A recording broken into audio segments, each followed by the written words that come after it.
Hello, friends. In our today's book study session, we are going to study the topic Why to Meditate. And this is taken from the book Meditation. And today I'm going to cover Deeper Wisdom, Volume 2. So we were covering Volume 1 initially. Now, today we are going to read from Volume 2. And the book is written by Torkom Saraydarian, and we will study the topic why to do meditation. First of all, I would like to start with why we must do meditation before explaining what meditation is. Because I assume that you know pretty well what meditation is.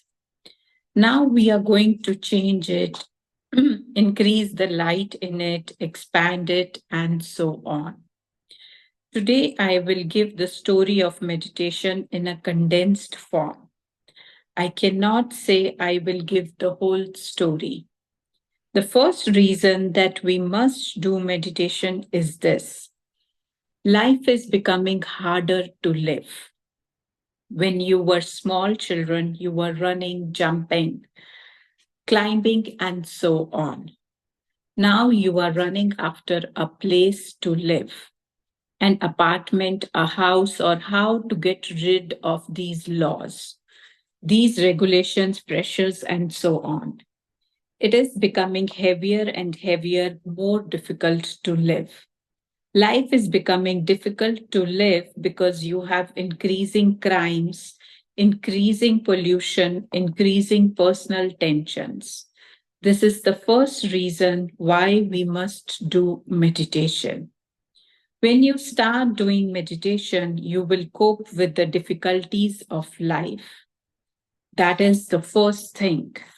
Meditation will take you to a state of consciousness in which you will not be automatic. You will not be subject to the changes of the outside world.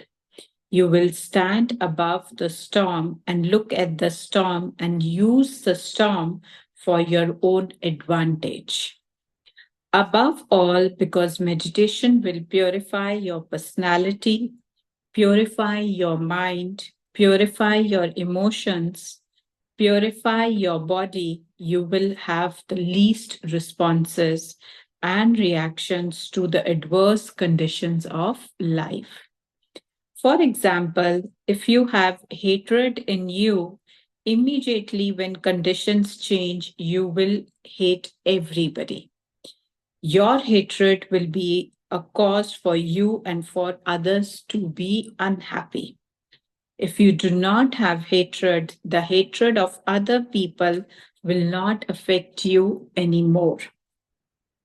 You will not react and respond to these things. If you do not have bad intentions in your mind, you will not be affected by the bad conditions of life because they will not find any reason to be translated through your mind and become your own life. Let me give a very little example. If I have in my pocket 3 bottles of gasoline and a piece of dynamite, I am ready to explode. But if I do not have these things, no matter how much fire you put there, you cannot make me explode. If you have defects in your character, an outside stimulant will make you explode. If you do not have explosives, what are you going to explode? What are the explosives? They are your fears, your anger, your hatred, your jealousy, your revenge, your slander, your malice. All these things in you are ready to explode if somebody puts a match there or stimulates them. If you do not have these things, you are happy and safe. You are in peace. Meditation brings you to that high state of consciousness in which these factors cannot stimulate you, re-stimulate you, or cause you to react or respond. My father was a great meditator. I used to watch my father sitting and meditating, going and coming. He would leave the bed every morning at 4:30 and would be gone for a couple of hours to a monastery where he would meditate and come back 2 hours later. That was his plan. My father owned a pharmacy. When the Turks attacked the Armenians, they took over the pharmacy and they said, "We will give your pharmacy back in 3 days." I remember it very clearly. Sometime later, my father took me to the pharmacy. The doors were open and he said, "Let's go to our safe," because everything we had was in that safe: money, jewels, papers, and so on. When we opened the safe, it was totally empty. All pharmaceutical drugs and everything had been taken away. They were just empty shelves. My father started to laugh and said, "It is funny. They think they took me, but they took things I do not need anymore." I looked at my father and thought, he is going crazy. Look at the response. He was not bothered because he was a man of meditation. You are going to develop your highest nature so that you are not engulfed, trapped by the changes of life. This does not come from listening to these things or reading. You are going to meditate, assimilate these ideas, and change your level of consciousness. Eventually, we are going to understand slowly, deeper and deeper that we can survive if we are the fittest. It is the survival of the fittest. This was translated in a different way in the old age. Survival of the fittest is that you are really spiritually rich, prepared, ready, and you are able to stand above the storms and gales and be yourself in peace and happiness. If you can control yourself, if you can purify yourself, if you can educate yourself to such a degree that you start living according to the laws of nature, you are tuned with the mother world. What can happen to you? You will not be reactive to the changes of life. You will support your life. You will live longer and you will live happier because you are becoming yourself with less body and more spirit, less emotions and more consciousness, less fluctuation and more steadiness in your life. Your spirit is going to survive, and to make your spirit survive, you are going to be fit in all conditions, armed with spiritual weapons, spiritual consciousness, spiritual realization, and beingness. This is why we must learn meditation. Meditation keeps you fit. We are living in a society that is totally interrelated.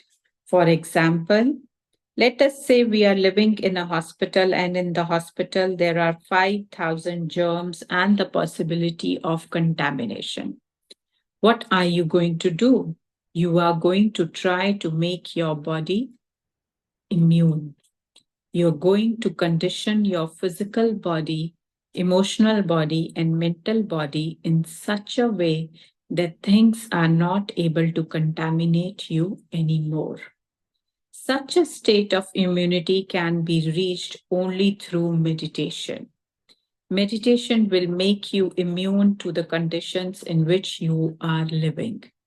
You can be shielded in such a way that outside influences cannot anymore penetrate into you and condition your reactions and responses.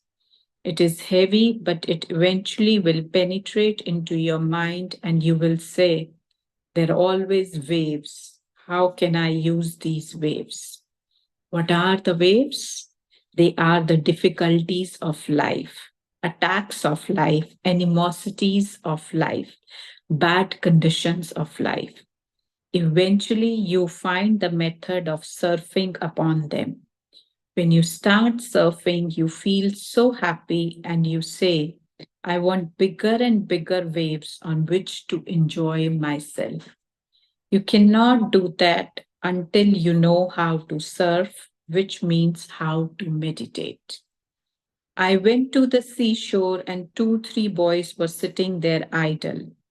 I asked, what is the matter? They said, there are no waves. I said, you want waves? Yes, so that we can surf. Once you reach through meditation such a state of consciousness, which means surfing upon the difficulties of life, you will enjoy the difficulties because every difficulty is an answer to a question. Every difficulty that comes to your life answers a question, and you become intelligent. You start studying, analyzing to discover why these difficulties are coming and how you can surf upon them. Suppose the big waves are coming and the people are chained in the ocean. They will drink gallons of water.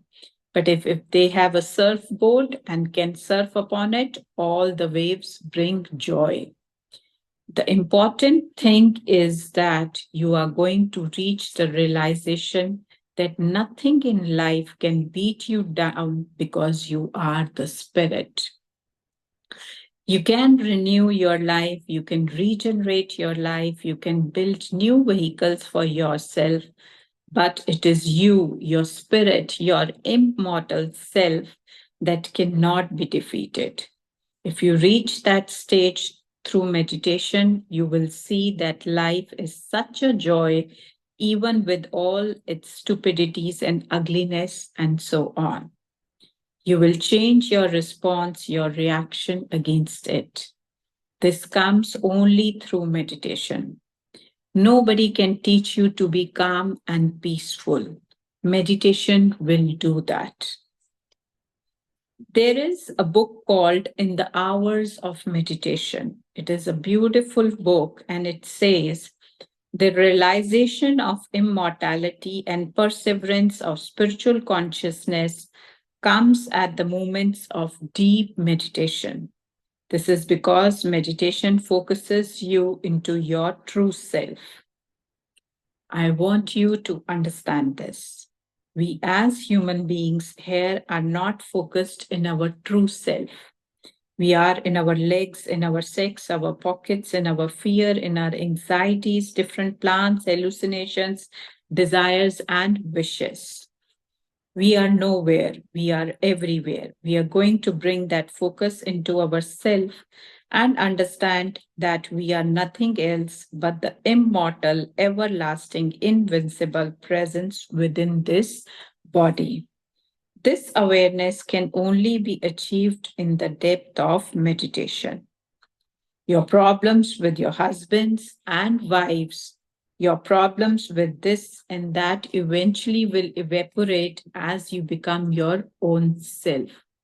All these problems are there because you're not living exactly what you are. You are living exactly what you are not. Meditation paves the way toward the super mundane world. If you want to know about it, read other worlds. In deep meditation, you slowly feel that there is another dimension of consciousness. There is another world. For example, a fish totally thinks that the pool is the entire world. There is nothing else because he cannot live outside the pool. Most of us cannot live outside of the pool in which we are living. This is our life. One day, when you build the vehicles and you can breathe outside and come out of the fish pool, you will be surprised and say, wow, what is all this? It is totally a new dimension. This thing will happen to you when you are in true meditation. You build new mechanisms that breathe in another dimension. The first time I had such an experience, I was surprised. I was doing meditation, meditation, meditation. Then in my meditation, suddenly I saw that there was a man sitting there. I opened my eyes and did not see him, then closed my eyes and saw him sitting there. Then he said, "You must do meditation this way and that way." There were five, six people whom he was teaching. I realized I was in a different dimension. I was not sitting on my chair. My body was sitting on the chair, but I was not on the chair. So, first, I had an experience that in meditation, I can go out of my body and sit with the teachers who are teaching in the higher levels. That changed all my viewpoints. This is what meditation is.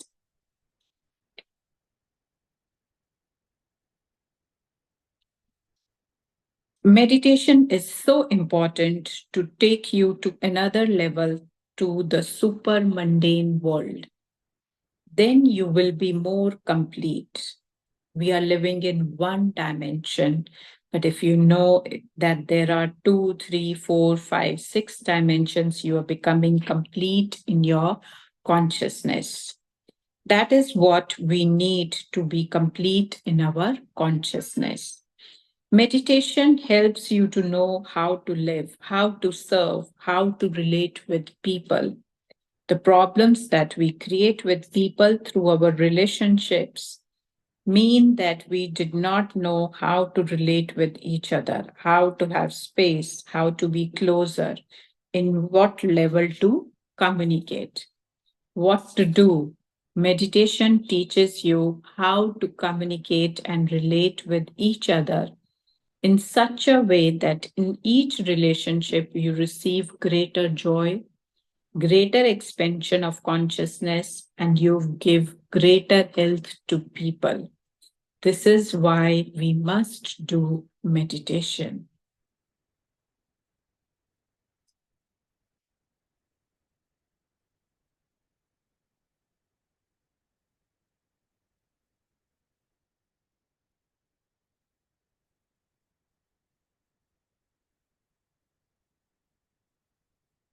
We are going to practice a technique of deep relaxation. That's the preparation for meditation. I hope you will like this. It's a beautiful one. Find a nice place, a corner of your house, of your room, where you are not going to be interrupted by the telephone, clocks, dogs, and cats, and so on. Sit in a comfortable way. The best way to sit is cross legged if you can. If you cannot, sit straight in a chair and cross your right ankle over your left ankle. With your hands, close yourself by putting your hands on your knees. Your spine is erect and your chin is a little down. It is a rule that you do not touch your back to anything because your chakras, your centers of energies are in your back. If you touch your back in various places that have different emanations, different magnetism, it creates some confusion in your system. It is better to sit a little away from the back of your chair and relax. Make your body really relax. Close your eyes so that you can experience it. Now, when you are sitting with others, you are not going to cross your legs. You are going to cross your legs when you are alone. When you are with people, it is better to leave your knees apart. Do not lock yourself so that the energy you are creating is not dissipating. Here, we want the energy to go to everybody. So, after you relax your body, start with your feet. Imagine your feet are really relaxed. Relax your toes. Relax your knees. Go to your thighs. Go a little above to your abdomen. Relax everything there. Go to your chest and relax your chest. your hands, relax your arms, relax your shoulders. It is a mental process. Just feel everything relaxing and you are so happy. Look at the neck, relax your neck. Most of our tensions are in the neck. Go to your face and relax your face. You will be more beautiful if you learn how to relax your face because wrinkles will not come too soon. Relax your face, your eyes, your mouth. Relax your tongue. Relax your nose.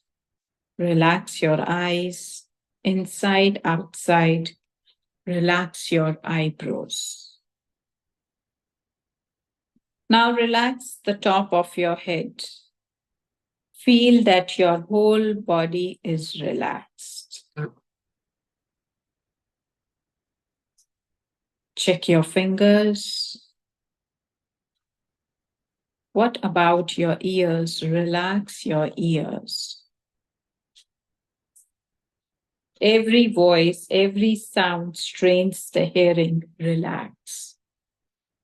When you are relaxed like this, you're ready for meditation. So make sure every time you do meditation, you do this relaxation. There are other techniques with which you can learn what relaxation is. For example, lie on your back and try to enter into the earth, pushing, pushing, pushing, and then relaxing.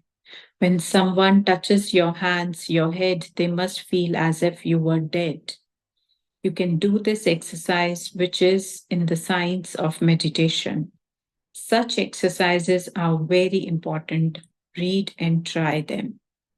If you do meditation without relaxation, the portions of your body that are not relaxed interfere with your meditation and you cannot reach the top, the summit of your meditation. This is very important.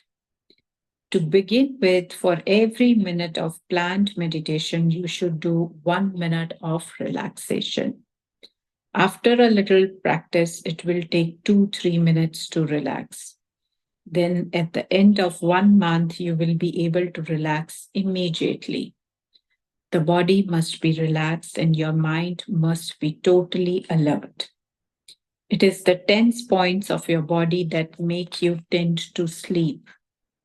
Relaxation does not make you sleep. On the contrary, it makes your mind alert. That is the measure you are going to use. If you are in the mode of sleeping, it means you are not relaxed. A portion of your bodies is not relaxed. The tense portions cause your tiredness. They are sapping your energy. If your body is totally relaxed, you do not even need to sleep. On the days you are not going to sleep, relax your body 2 or 3 times. And at night, you will see that you do not even want to sleep because you have energy. It is the lack of energy that makes you sleepy, not relaxed. That is what the opposite of what people think. Relaxation is the first step. The next step is integration. Then is alignment. And then the next point is thinking, critical thinking. We will be covering integration and alignment in the next recording. So I will suggest that to have a deeper understanding of what meditation is and to have proper understanding of Torkom Saraydarian's viewpoint and the explanation about meditation, you must read this book. This is Meditation Deeper Wisdom, Volume 2. And here, Torkom Saraydarian is going to share much, much more deeper insights. And you can also order your copy from directly from US, or you can order it from Indian suppliers who are supplying these books. And this recording is done in the copyright with the Creative Trust and in cooperation with TSG Foundation. Hope you enjoyed and you have real great insights about meditation, and you are going to make meditation a daily practice of your life. Thank you for joining. Have a wonderful day.